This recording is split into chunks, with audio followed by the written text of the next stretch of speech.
आपके लिए Intex question में से थर्ड क्वेश्चन है, write a balanced chemical equation. Chemical equation लिखना है, बैलेंस करना है with state symbols. State symbols means it is in solid state और लिक्विड स्टेट और इन गैसियस स्टेट और in aqueous state for the following reactions. दो reactions दिया हुआ है यहाँ पे। तो इक्वेशन यहाँ पे दिया हुआ है, आपको एक्सप्लेनेशन उसका लिखना है इक्वेशन, फिर लिखना है केमिकल रिएक्शन और फिर उसको करना है बैलेंस एंड लिखना है स्टेट सिंबल्स। ठीक है, तो क्वेश्चन है, फर्स्ट क्वेश्चन, दो क्वेश्चन है। तो फर्स्ट क्वेश्चन है solutions of barium chloride. Solutions of barium chloride. Barium chloride last video में हमने देखा था बेरियम क्लोराइड का फॉर्मूला किस तरह से लिखते हैं, तो ये हमने लिखा बेरियम क्लोराइड। क्या कहता है, सॉल्यूशन ऑफ बेरियम क्लोराइड। तो बेरियम क्लोराइड का सॉल्यूशन बना दिया है यहाँ पे। तो सॉल्यूशन मतलब एक्वियस स्टेट, पानी में बेरियम क्लोराइड का सॉल्यूशन बनाया है। तो solutions of barium chloride and मतलब हो गया ये positive sign. Sodium sulphate, sodium sulphate, तो यहां पे हमने लिखना है सोडियम सल्फेट। सोडियम यानी ये सल्फेट SO4। तो सोडियम पे आता है +1 चार्ज, सल्फेट पे आता है, सल्फेट ये ग्रुप है, इसके ऊपर आता है -2 चार्ज।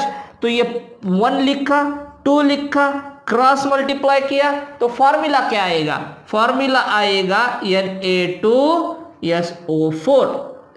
Na2SO4, एक मतलब SO4, एक लिखने की जरूरत नहीं है। तो BaCl2 का सॉल्यूशन है एक्वियस, सॉल्यूशन है मतलब वाटर में सॉल्यूशन बनाया है उसका, तो ये लिखा एक्वियस।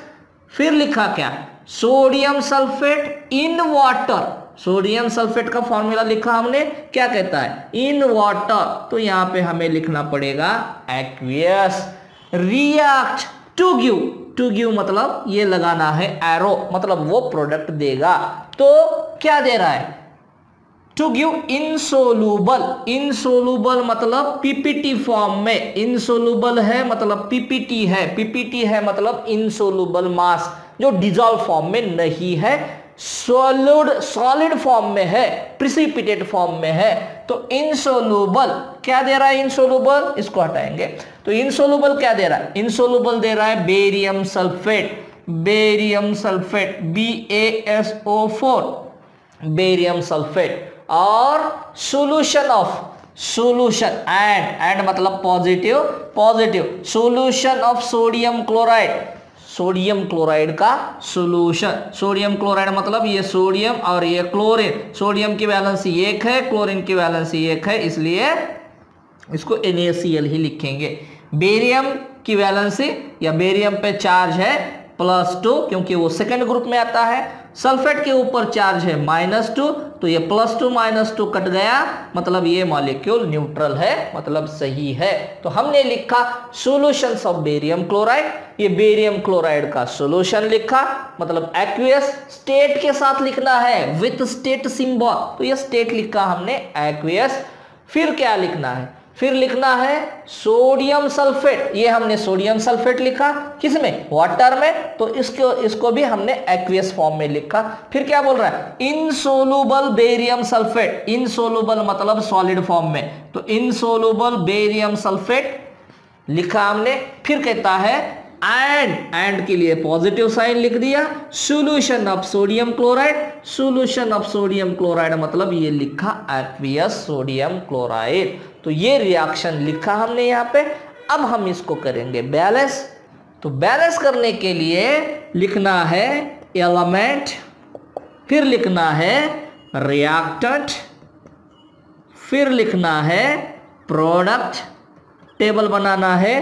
क्यों करते हैं हम बैलेंस, बैलेंस इसलिए करते हैं क्योंकि law of conservation of mass कहता है mass of reactant is equal to the mass of product. Reactant का जितना मास है उतना ही प्रोडक्ट का मास होना चाहिए, या रिएक्टेंट में जितने एटम्स हैं उतने ही प्रोडक्ट में एटम्स होने चाहिए, टोटल एटम्स।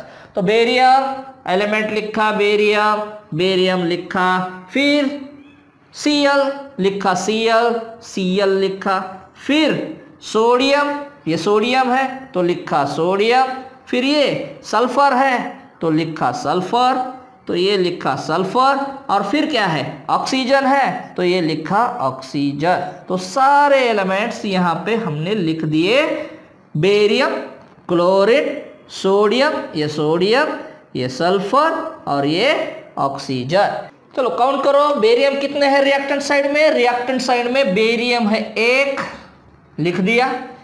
क्लोरीन कितने हैं रिएक्टेंट साइड में? क्लोरीन है 2, लिख दिया chlorine 2। Sodium at reactant side ये 2 है ना, तो ये 2 रिएक्टेंट साइड में, ये 2 सोडियम। सल्फर कितने हैं? सल्फर 1 ही है तो ये सल्फर लिखा 1। ऑक्सीजन कितने हैं? ऑक्सीजन इस 4 से मल्टीप्लाई होता है तो ये 4 ऑक्सीजन है। तो रिएक्टेंट साइड में जितने भी एटम्स है उतने एटम्स हमने लिख दिए इस टेबल में। बेरियम कोई कोएफिशिएंट नहीं, ये 1 है।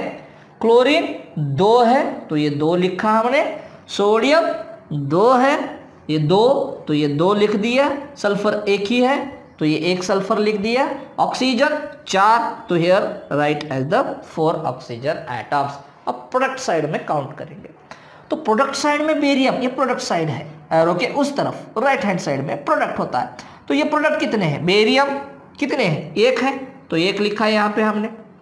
सल्फर कितने हैं? कोई कोएफिशिएंट नहीं, मतलब सल्फर कितने हैं? यहाँ पे लिखा हुआ है सल्फर, तो सल्फर कितना है? सल्फर 1 है। ऑक्सीजन कितने हैं? ऑक्सीजन 4 है तो यहाँ पे हमने 4 ऑक्सीजन लिख दिए। सोडियम कितने हैं? सोडियम 1 है, प्रोडक्ट साइड में कोई कोएफिशिएंट नहीं, मतलब 1 है। क्लोरीन कितने? क्लोरीन भी 1 है। तो ध्यान रखना है जब रिएक्शन को बैलेंस करेंगे तब फार्मूला में कोई छेड़छाड़ नहीं करना। ये फार्मूला है बेरियम सल्फेट, बताया यहाँ पे बेरियम सल्फेट तैयार हो रहा है सॉलिड फॉर्म में, इनसोल्युबल फॉर्म में, तो बेरियम सल्फेट ही रखना है। उसमें उस फार्मूला में कोई छेड़छाड़ नहीं करनी है। जो भी बदलाव करना है, जो भी चेंजेस करने हैं वो होंगे यहाँ पे एज अ कोएफिशिएंट फॉर्म, ठीक है। तो ऑक्सीजन 4 है मतलब बैलेंस है। सल्फर 1 है मतलब बैलेंस है। सोडियम 2 है रिएक्टेंट साइड में, प्रोडक्ट साइड में 1 है, तो यहाँ के सोडियम को बैलेंस करना पड़ेगा। तो इसको 2 से मल्टीप्लाई करो, यह आएगा 2, तो यहाँ पे कोएफिशिएंट लगाओ 2। तो ये अब प्रोडक्ट साइड में कितने सोडियम है? 2 है, क्योंकि इस सोडियम को हमने मल्टीप्लाई किया 2 से, तो ये 2 है, ठीक है। अब क्लोरीन कितने हैं? क्लोरीन प्रोडक्ट साइड में, ये क्लोरीन 2 से मल्टीप्लाई होगा तो ये प्रोडक्ट साइड में 2 से मल्टीप्लाई किया हुआ क्लोरीन, तो ये कितने आ गए? 2। तो रिएक्टेंट साइड में कितने क्लोरीन है? 2। फिर से एक बार फिर पूरा काउंट करेंगे। तो बेरियम कितने हैं? बेरियम रिएक्टेंट साइड में 1 है, प्रोडक्ट साइड में 1 है, बात खत्म। क्लोरीन रिएक्टेंट साइड में 2 है, प्रोडक्ट साइड में भी 2 है, ये 2 मल्टीप्लाई करेगा इस क्लोरीन को, तो 2 है, ये 2 है क्लोरीन, यहां पर भी 2 है क्लोरीन, ठीक है। सोडियम कितने हैं रिएक्टेंट साइड में? 2 है, ये 2 मल्टीप्लाई करेगा सोडियम से, मतलब 2 सोडियम है प्रोडक्ट साइड में, रिएक्टेंट साइड में भी 2 सोडियम है। सल्फेट रिएक्टेंट साइड में कितने हैं? ये 1 है, सल्फेट नहीं, सिर्फ सल्फर काउंट करना पड़ेगा। तो सल्फर कितने हैं? सल्फर 1 है, प्रोडक्ट साइड में भी 1 है, मतलब ये भी बैलेंस है। ऑक्सीजन रिएक्टेंट साइड में कितने हैं? 4 है, प्रोडक्ट साइड में कितने हैं? 4 है, मतलब अब ये रिएक्शन बैलेंस हो चुकी है। ये फॉलो करती है लॉ ऑफ कंजर्वेशन ऑफ मास को। जितने एटम्स रिएक्टेंट साइड की तरफ है उतने ही एटम्स प्रोडक्ट के साइड में है।